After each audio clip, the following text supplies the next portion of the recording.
Hello folks, welcome back to another video. I hope that you are doing very well. And this video is a somewhat non-horsey related one, but it is a thank you to you because the channel has just hit 500 subscribers, which is absolutely bonkers and wild. And I wanted to do something fun just to say thank you. And I was racking my brain for what that thing could be. And I was going through my old electronics and I found this. So this is my very first hard drive, and this hard drive has copies of most of my previous YouTube videos of previous channels. So I've mentioned in other videos that I have been making YouTube videos on and off for about 10 years. I think I posted my first one in 2014 when I was just starting my undergrad. When I first started making YouTube videos, I hadn't really discovered the equestrian side of YouTube, and mainstream YouTube was in its golden age. And it was just something that I was really into and passionate about, and I wanted to give it a try. So I started out trying to be like everybody else. Then, because I was doing an English major at university, I was like, oh my god, I love reading, I love books, and I discovered BookTube. On and off for about 5 years, I made book videos. The last time I attempted to do that was right at the beginning of the pandemic in 2020. I made probably 10 book-related videos, and I was finding a really nice community. But I discovered that putting pressure on myself to make videos about reading meant putting pressure on myself to read. And it was at this point, maybe late 2019, and then really into the early part of the pandemic, that I got really into equestrian YouTube, because at the time I wasn't allowed, because of pandemic restrictions, I wasn't allowed out to the farm to see the horses. And I was really upset by that because I was finding my joy in horses again. So at the same time that I was attempting to do YouTube again to fill my spare time, I was also getting into equestrian YouTube, and I just didn't see people like me. Most of the people who I was watching were people who had their own yards and, had their horses at home or had multiple horses, and I loved watching that content, but I really wanted to see someone who boards their horse, who only has one, who sometimes has to work 2 jobs in order to be able to do the things with the horse that they want to. So when I bought Merlin, it didn't occur to me right away to start making YouTube videos, because I thought that would be pretty boring because he was so young. He was 11 months old when I bought him. But I started filming little things and posting more on Instagram. And then when he went for his surgery, I was like, okay, I'm gonna start a YouTube channel. And I filmed a video, which is the second video that I ever posted on this channel. And then I sat on it for a year. It was early 2022 that I finally got the guts and the motivation to start. And I've been pretty consistent ever since, which, looking back on the history of me attempting to make YouTube videos, was not something I was ever very good at, because I just wasn't passionate about the things that I was making videos about. For me, making videos about horses works because it encourages me to make memories and to record memories and to do fun things with my horse. But it also works because it's something that I spend a lot of my time doing, so I don't have to force myself to make the videos because I'm doing things anyway. So yeah, I just want to say a huge thank you from the bottom of my heart. And I thought that it might be fun to look back on, if there's an interest in this, I can do more in the future of looking back on cringy YouTube videos. I have one particular video that I want to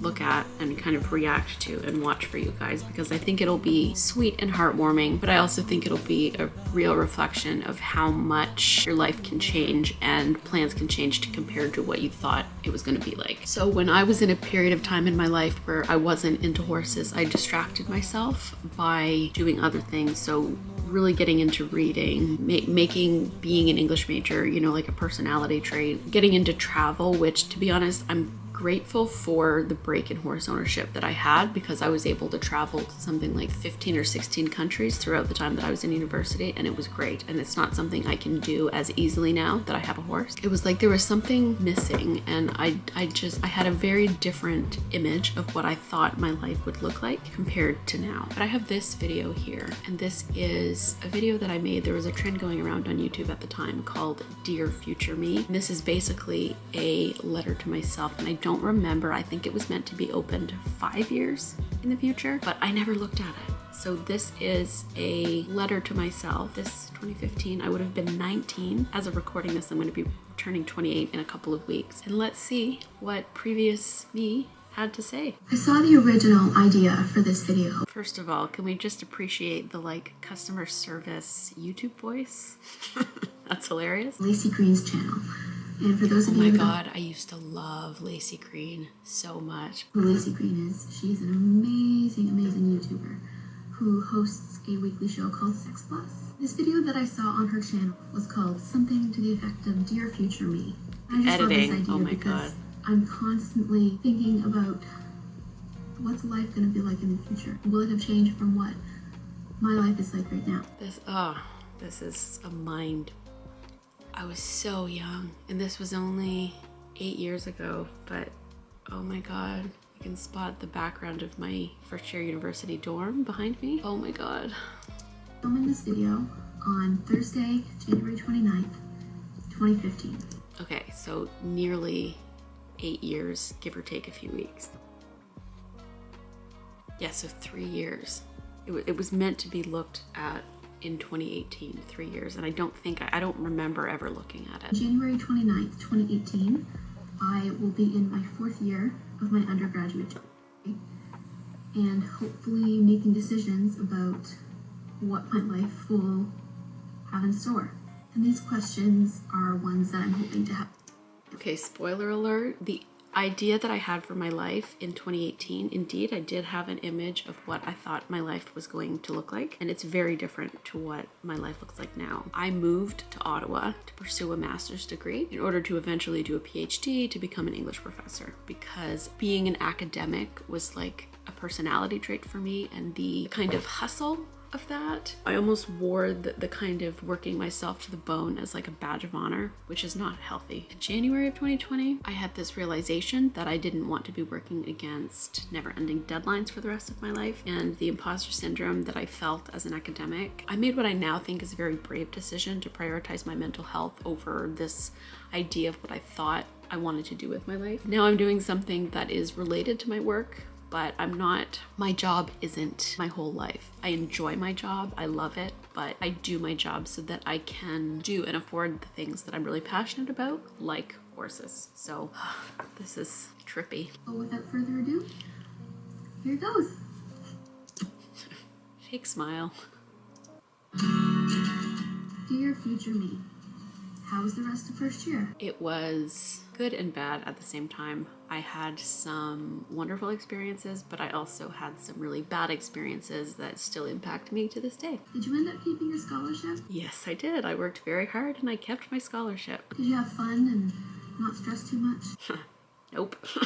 You met new friends? Yes, earlier this summer I mentioned in a previous video that I was going to be the maid of honor at my best friend's wedding, and that is a best friend who at the time that I was living in this room lived just down the hall, and we were pretty close, but we became inseparable throughout the course of first year. How was Germany? Germany was wonderful. It was my very first trip to Europe in the summer of 2015, so like 6 months after I filmed this. I had a friend who I had met in high school who was an exchange student, and I went to stay with her, and then my sister and I met up in London, and we did like 5 days in London, and it was absolutely fabulous. London? Hamlet? Benedict Cumberbatch? I was a big Sherlock girly at this point, and I managed to get tickets to see Hamlet, which was and is my favorite Shakespeare play, starring Benedict Cumberbatch, which to this day is still one of the coolest shows I've ever seen. I love theater. I love going to watch theater. I try to see a Shakespeare play every time I'm in London. I've been to London 3 times, and I've seen a Shakespeare play 2 of the times. The last time I was there was in 2018, and my mom and I saw King Lear, starring Sir Ian McKellen from Lord of the Rings, who plays Gandalf, and it was incredible. Actor that you've wanted to see live since you first saw him in Sherlock 3 years ago. Did you take that day trip to Paris? Nope. Still never been. Have you been riding at all? Yes and no. So in 4th year, I had gotten back into riding. If you've seen my Horses Who Made Me series, I made one about 2 mares called Genesee and Splash, and I rode them all throughout 2015 and 2016, and then sadly both of them had to be put down within months of each other for unrelated but equally tragic reasons. And then I started riding this mare named Madison, and I rode her from 2017, like early 2017 into 2018 when I moved to Ottawa. I remembered that just because circumstances tell you that you can't do something doesn't mean that you have to give it up. That's kind of crazy because for the longest time I had told myself, because, you know, I had horses growing up, but, you know, my family weren't made of money. So we had what we could afford. We had the cheaper tack. We had 2 wonderful ponies, and my childhood pony to this day is still my love, Chic. He's still alive. He's 30 years old. He will be 31 in April. He was the absolute love of my life. But there was always somebody who had something better than me, a better horse. They had their own trailer, better tack, better show clothes, better helmet. And I always felt like I was a couple of steps behind the other people that I was riding with. Even when I was leasing Annabelle, another Horses Who Made Me video here, I still never felt good enough. The world just had me convinced that I was never going to be a horse owner again, that I would never own the caliber of horse that I had dreamed of owning. And now, 8 years later, well, actually I bought Merlin in 2020, so 5 years after I recorded this video, that dream came true, which is absolutely wild. Have you been to visit Chic at all in the last 3 years? I miss him a lot right now, and I'm sure he misses you, even though it's been almost 2 years since you've seen him. Have you kept in touch with Karen? Yes. Alina? Have you kept your GPA above the 3.7? In first year, no. Well, yes, because I kept my scholarship, and after that I did. In first year, I partied a little bit too much, and that was why I nearly lost my scholarship. So in second semester, I had to overload, which meant take 6 courses instead of 5, and it nearly broke me, but I got the GPA that I needed. Are you still an English major? Yep. Are you not still an English major? Did you get that French minor and Nope. maybe the psychology one? Nope. Ended up minoring in history. Fourth year, are you going to go to grad school? Yep. Get a master's? Or Yep. get a Bachelor of Education and hopefully become a teacher? Nope. Are you still a raging fangirl? Yep. Are you still addicted to Doctor Who? Yep. Has, you know, season 5 of Sherlock come out yet? 15. Did you succeed in your goal in reading all of your unread books before buying more? No. In fact, that's one of the reasons why I am currently going through my books and getting rid of some, because you'll see here, you can't really see, but there's a crap ton of books piled up against the island there. I have another bookshelf over there. I currently own more than 250 books that I haven't read, and I'm never going to read them all. So I'm going through them and moving some of them on to homes that will actually read them. And I think at this point I only owned like 50 books that I hadn't read. That's hilarious. Admittedly, when that goal was set, it was probably a bit of a long shot. Yeah. Did you end up getting that new camera you wanted? Yes, I did actually. This is my OG YouTube camera. I think at this point, these ones I was filming on this like point and shoot digital camera that I had that was pretty good, but I really wanted a DSLR, and that's what this is. And this now is 8 years old. I got this in Christmas of 2015 with my Christmas money and some money I had saved up. And this was the camera that started me on my YouTube journey. But now I'm lucky enough that in 2022, I got a really sweet tax return and I was able to buy myself this camera that I'm recording on, and I love it. Anxiety. Better? Nope. Worse? Worse. And just remember. No, that's a lot. In the last couple of years, I've been through a couple really turbulent times with my mental health, but I've gotten much better at dealing with it and having much better coping strategies than I did when I was a teenager. It'd probably be really funny to look back on some of the videos that I recorded as a teenager, because I put on this brave face because I didn't want people to know how much I was struggling, but I was going through a really, really tough time because of some things that happened when I was in my first year that I'm not going to get into. Yeah, I was just ashamed and I didn't want people to find out. So I was trying to almost embody this in a way like toxic positivity, not toxic in the way that it was toxic to other people, but toxic to myself, because I thought if I'm positive, that'll eventually actually be true, and it didn't work. In the end, just remember that it doesn't matter. If there's one thing you've learned in the last 4 months, it's that panic attacks don't define who you are. Are you still cheesy, crazy but true. about books? By this time, Not as much, because I think I had to read so much when I was in undergrad and my master's that it kind of seeped some of the love out of reading for me, and it's only been honestly in the last year that I've gotten back to reading for fun. Would have released a new album. Is it just as good as 1989, or is it better? I was really lucky in that 1989, which some people argue was Taylor Swift's best album, I still love it, and I freaked out when 1989 Taylor's version came out a couple months ago. That was like the soundtrack to my first year of university. Shake It Off came out the week that I was like my frosh week. And then the album came out in October. One of the reasons why that album has such nostalgia attached to it for me is because it was literally the soundtrack to my first year of university. And yes, I loved Reputation, but 1989 is still up there in my favorites. How many royal babies are there?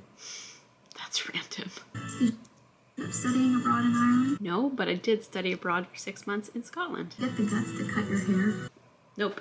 Well, actually, in 2018, I had an unintentional bob, which is a reason I haven't cut my hair since 2018, and it's probably evidenced by the fact that the ends are so bad. Maybe I'll get the guts to cut it in 2024. And the last question, and this one is probably the most important out of all the ones I've asked so far. I love the like slow dramatic pause. Happy? Yes, I am. I hope you are. So yeah, if you like this Smile. video and want to see more like it, hit the subscribe button, and I will hopefully be posting YouTube videos, if not more. Give it a big happy thumbs up. You can tell that I was watching other YouTubers and copying the way that they did things because I didn't have my own distinct style. You make me very happy, but only if you want to. I want you to give it a thumbs up if you didn't like it. My Instagram, Twitter, and Tumblr links. So that is like peak 2014, 2015, talking about Tumblr. Oh my god, I was a Tumblr girly. I was so into Tumblr. For now, I hope you have a wonderful evening or a wonderful day, wherever you are. Oh, that is creepy, because one of my things that I say when I end my videos now is I hope you're having a wonderful day wherever you are. That is wild. So I hope that you enjoyed this video. I know it's not strictly horsey, but I think one of the reasons why I have found such joy in horses again as an adult is because I went through a period in my life where I didn't have them, or where I didn't have my own, and that has really shaped who I am as an equestrian today. And this video and others on this hard drive were recorded at a point in time when I didn't have my own horse and was riding other people's horses. So let me know if you're interested in taking a look back on the little time capsule that is my old YouTube videos. I have a lot of book stuff, but also me trying to be a beauty influencer,